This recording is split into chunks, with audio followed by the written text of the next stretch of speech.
Hello and welcome. My name is Neve Brooke, a young film programmer here at Film East, and today I'm joined by my fellow programmers Shelby Cook, Alex Smith, Sarah Lipanova, and William Schofield. Today we're going to discuss how Chris Lord and Phil Miller are changing the game in the world of animation. This segment is a part of Film East, a Norwich-based young film programmers group supported by Reel Connections and Film Hub South East. Chris Lord and Phil Miller have made quite a name for themselves in Hollywood. The directors of the 21 Jump Street films, Cloudy with a Chance of Meatballs, and the Lego Movie, and in recent years the pair have tried their hands at producing, with films such as Spider-Man and the Spider-Verse and Mitchell's vs. the Machines all having a Lord and Miller stamp on them. The latter two films, Spider-Man Into the Spider-Verse and The Mitchells vs. the Machines, received high praise from critics, praising each film's unique art style and complex narratives. It seems Lord & Miller's producing talents are creating a new age of animation, an age where the form is celebrated and narratives are used to inspire and engage as opposed to patronising young audiences. In this episode, myself and the Film East programmers shall discuss both Spider-Man Into the Spider-Verse and The Mitchells vs. the Machines and highlight just how brilliant Lord & Miller's work can be. So, to start, I think the best question to ask is, out of Mitchells vs. the Machines and Spider-Man Into the Spider-Verse, which was your favourite? I think the Spider-Verse was my favorite. Mine too. And here, I was really shocked by how much I liked this movie, I will admit. Because I am very anti-superhero movies. Like, I just don't want to watch them. I don't like to engage with them. And especially Spider-Man. Like, there has been, within my lifetime, there's been like 5 different Spider-Man remakes. And it's like, we get it. He's a spider. Like, so... And Spider-Man was actually my favorite, like when the Tobey Maguire movies came out when I was younger. That was like my favorite superhero movie. So, I was always really sad that they kept remaking it. I was like, oh my gosh, like we get it. Like, why do we have so many Spider-Man movies? Yeah. I thought that this one was going to be like the same sort of idea, but I loved the concept of it. And I loved how original it was for being a Marvel superhero movie. It was so unique and so original that it didn't feel like you were watching, those cookie cutter Hollywood movies. Definitely. I know I went to the cinema. I borderline missed getting to see this in the cinema because no one wanted to see it. They were like, it's an animated Spider-Man film. Like, why do you want me to watch this? And I was like, please. But I managed to beg my flatmate, and she didn't like Spider-Man. She doesn't like superhero films. And I turned to her as the credits are rolling, and her jaw was just open. And it's just one of those films that you hear it as a pitch. I'm like, no. And then you're like, oh my God, this is incredible. So yeah. I think it's because they did a really good job, like hiding the plot. Like, yeah, because I had no idea what was coming.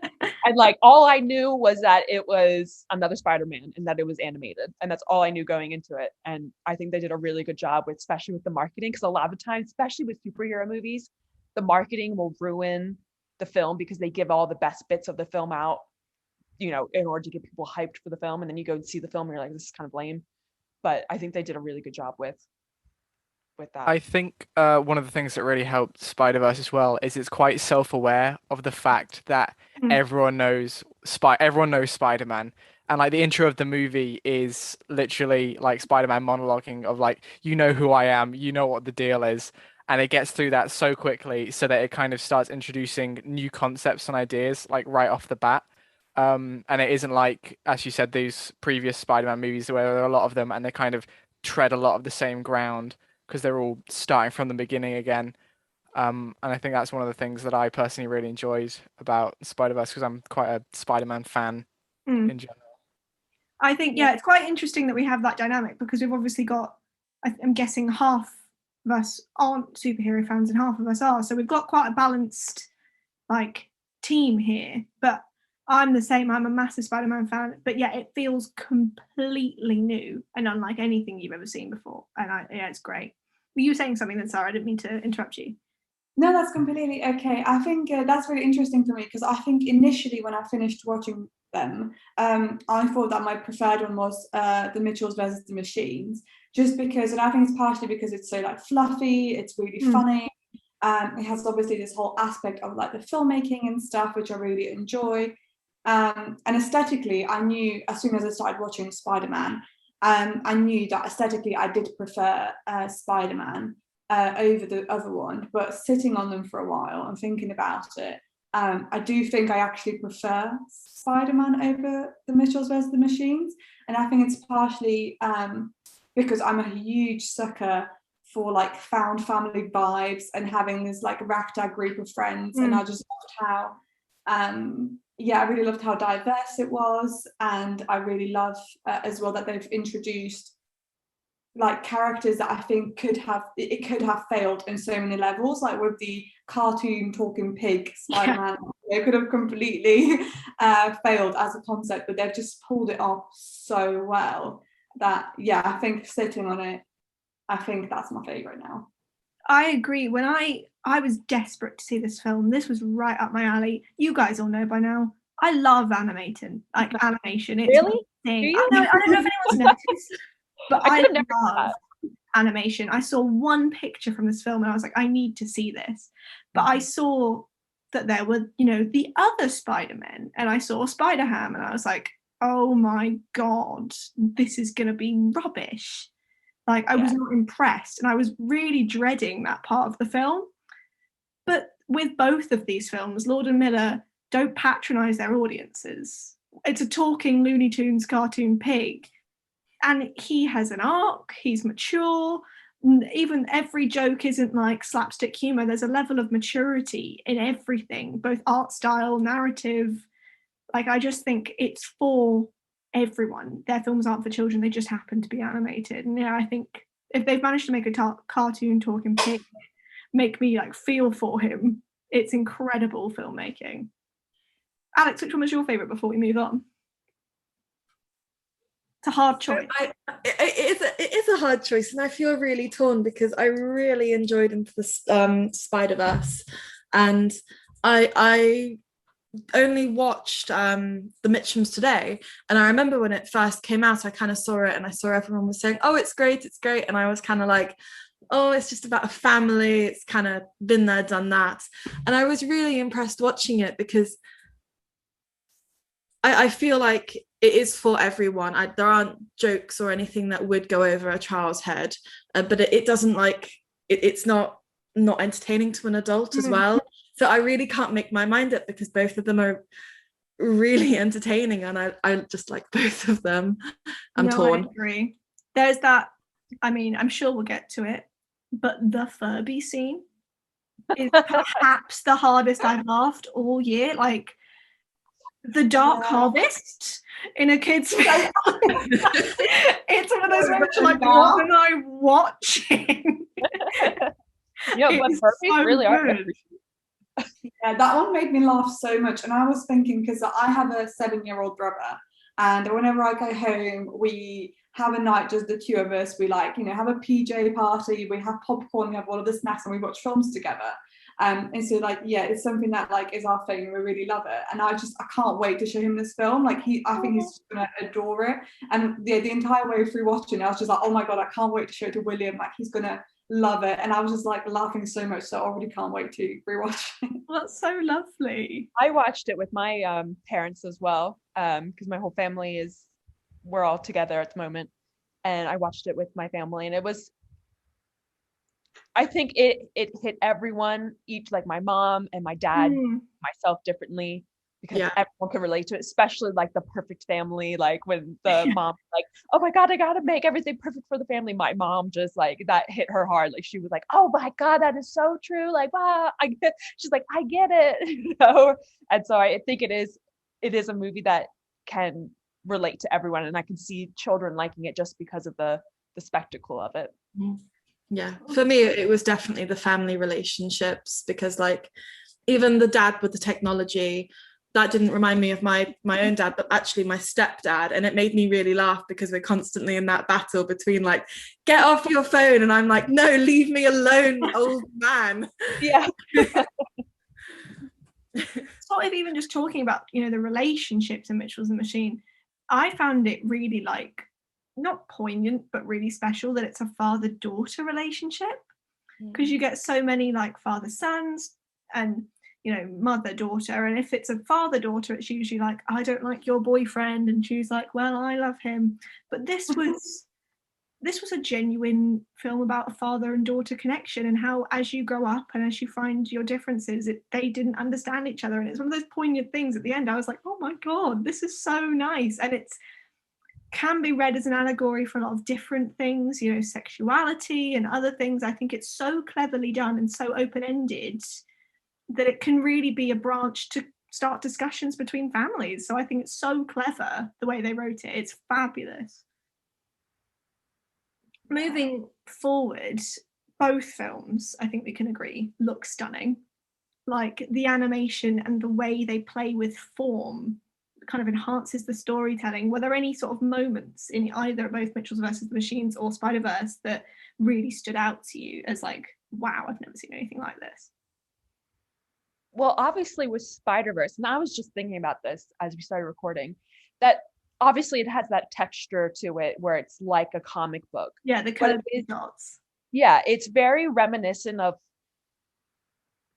like those 90s, early 2000s cartoon superhero TV shows that would be on like the kids channels. Because I remember I had a neighbor who was a boy, and so whenever I would go over and play with him, we would always watch like the superheroes and the comic book stuff and like Power Rangers and Ninja Turtles.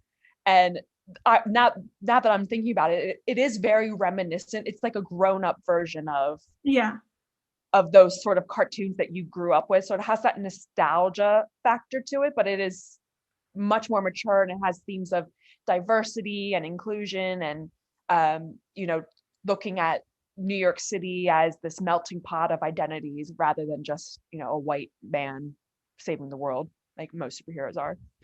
And with like what you're saying, like the dots, the directors made it really important to them that if you stopped the film at any time, it would look like a page in a comic book. So there's none of these like jarring moments. Every shot in that film is a perfect shot. And they even played with form to the extent where Miles at the beginning of the film is animated at a different frame rate to the other Spider-Men because he's awkward, he's clunky, and as throughout the film his frame rate speeds up. Like every single decision in this film is made to push Miles and make him a better character. And it's just that when you can just feel it, it evokes so much watching it. It's just incredible filmmaking. I remember when it first came out and everyone was going crazy for this movie, and I just didn't understand it. I was like, it's another superhero movie. Like I just didn't get it. And I thought it was just like that fake hype that people, you know, a lot of film critics will do, be like, oh, it's such a good movie. Like, you know, I mean, I don't like Marvel movies, but whatever. You know, people will have that hype around these superhero movies, but like I get it now. Like it is a really well-made, well-crafted, original take on a story that's so well known. So like I get it now. Sorry, Carl. I was just going to say, I was talking about like scenes that stayed with us. You guys said very clever things, but like for me on a more superficial level, like purely aesthetic, the like nighttime city scenes in the snow is, I just can't stop thinking about them. I love them. They're so beautiful. I want to put the colours on the cake and eat it. Like it's just so gorgeous. And I literally just can't stop thinking about how like beautiful those were. There's loads of really, really beautiful ones throughout that film, but like the specific nighttime ones in the snow are just blew my mind. I mean, sorry, what are you saying? Oh, I was going to say, like, speaking of colour, and this isn't like a fully fledged out like idea, it's kind of something that's been going through my mind. But I remember when I was watching The Mitchums and the robots were flying through the air. And I don't know why this struck me, but the colours, it was something about them. I thought to myself, I don't think I've actually ever seen these kind of tones and shades used in animation.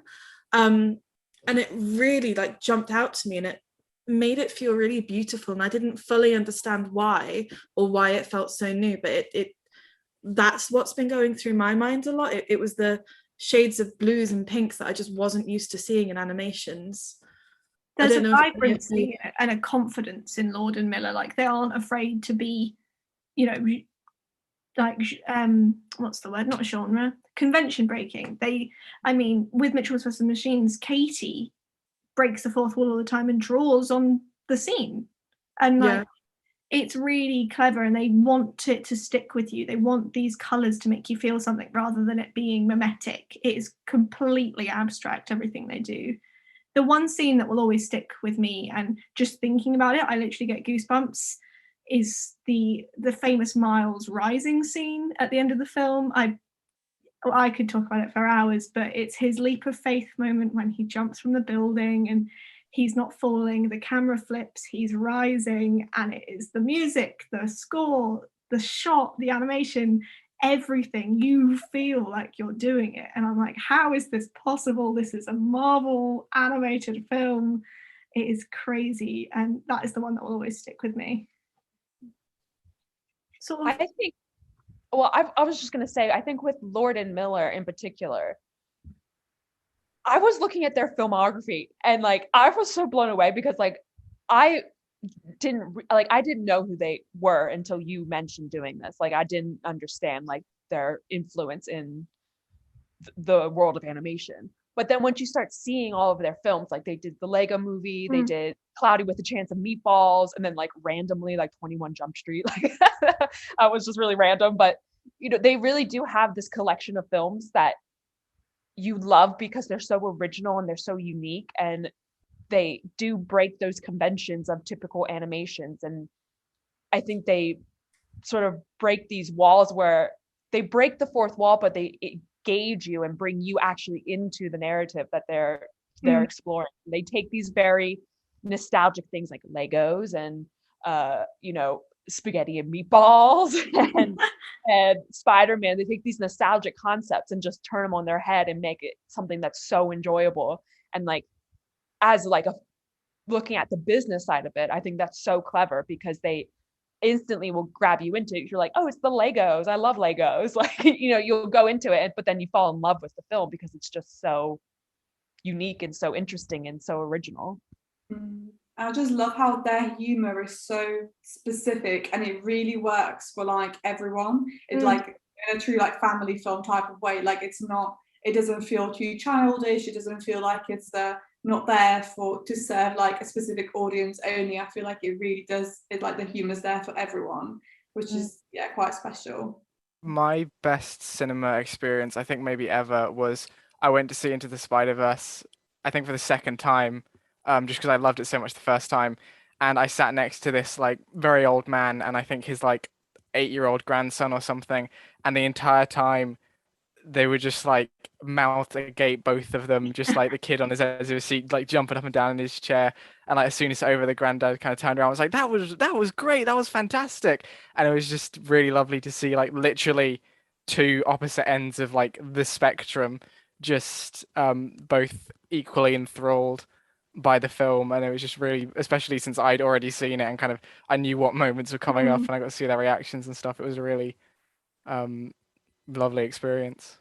It's really sweet. It's lovely when you have those experiences, especially with films like this where it's sort of a more mature story to tell, and have those two generations. What an amazing experience to have. I think this type of more mature storytelling in animation is really new, and that's probably why the granddad was so excited, because he's not used to it. And I know in my personal life, whenever I try and get my mum to watch animation, she's not seen this because she's still kind of stuck in her way of thinking, but to her animation is either like for children, SpongeBob SquarePants, or it's a bit rude like Family Guy. And I think there's a lot of people still out there that not that they can't wrap their heads around that animation can be for everyone, but they're just not used to it and they can't see how it can be because it has been in a very locked away for children or a bit rude for a long time. And now that it's branching out to be something for everyone and more mature and more interesting and stylish, it's kind of rocking people's worlds a little bit. Sort of moving forward, because there's a point that I really wanted to bring up, is that I noticed that with Spider-Verse and with Mitchell's vs. the Machines, both leads are minority groups. We have a Afro-Latino male and a LGBTQ plus female, which for an animated film, typically, we don't really get that. And yet they do it with heart. It is not the main plot of the film. Katie's sexuality, that's just who she is. It's never this big moment. And just like Miles, it's not, that's who Miles is. It's never sort of questioned. And I think it's so important that that representation is in these incredible Oscar-winning animated films. Like, what do you guys think about this representation, and how do you think it could sort of affect the film? What did you think? Well, especially with superheroes, I think we had that. Did this come out before Black Panther or after Black Panther? I think it was the same year. Okay, so you could see this movement towards a more diverse superheroes, because superheroes have always, since the dawn of the comic, have been white men. So, moving this idea of something that is very much so American and is meant to like encapsulate this American spirit, and that's what Superman was he was created to be a symbol of America and how big, strong, and great Americans are. And it's really starting to bring the real identity of American culture and the melting pot of what America is, and this diversity within a nation. And it's not just white men at the top of the buildings jumping off and saving the world. It's giving this new identity to these figures that we're so used to seeing. Yeah, and it's like you said, the new American culture, the banging soundtrack in Spider-Man Into the Spider-Verse, like, oh my god, everyone's a banger, and it's Miles's culture, and it plays a huge part in the film. It's how he relaxes, and it's so incredible. And I think that really draws you in, and you understand who Miles is. And that opening scene where he's saying hi to everyone in the streets of Brooklyn, like, it's just Miles. It's not this massive, like, look at us, we're diverse, we're really, really important.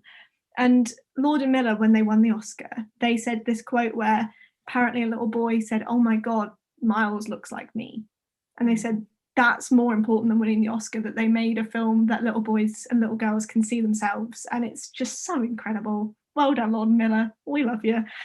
I feel like, especially like giving that the New York culture, like In the Heights just came out, and had a controversy about being sort of whitewashed, when the original production of In the Heights is very much, it was so revolutionary because it was giving this voice and this identity and expressing the culture of these Puerto Rican Americans in New York City. And I feel like Spider-Verse really captured that soul and that energy of what In the Heights wanted to be, but obviously In the Heights got Hollywoodified. But it really captures, like, you see that movement a lot. It's like with Lin-Manuel Miranda, he's bringing this new sort of New York cultural vibe to these things that are typically very white and very middle class or upper class. And I think you're seeing that movement in there. And I think Spider-Verse really captured that spirit of New York City, which in and of itself was a beautiful character, as having New York City and the real New York City, not just, white upper class, rich people in New York City, but having the very rich, real New York City in the Bronx. And I found that to be a really enduring character in the film itself. We are slowly running out of time, but I really want to know, was there any jokes in Mitchells versus the Machines that stood out to you? Mine was obviously the Furby scene, but does anyone else have one that really stuck to them? I love the pug scene where they just keep repeating dog, pig, local brand. And it just makes me laugh so much. And because it happens so often, so that the more times they said it, the more it would make me laugh. Like, I was just towards the end. That was so funny. And the fact that was a major part of the dramatic climax. Amazing.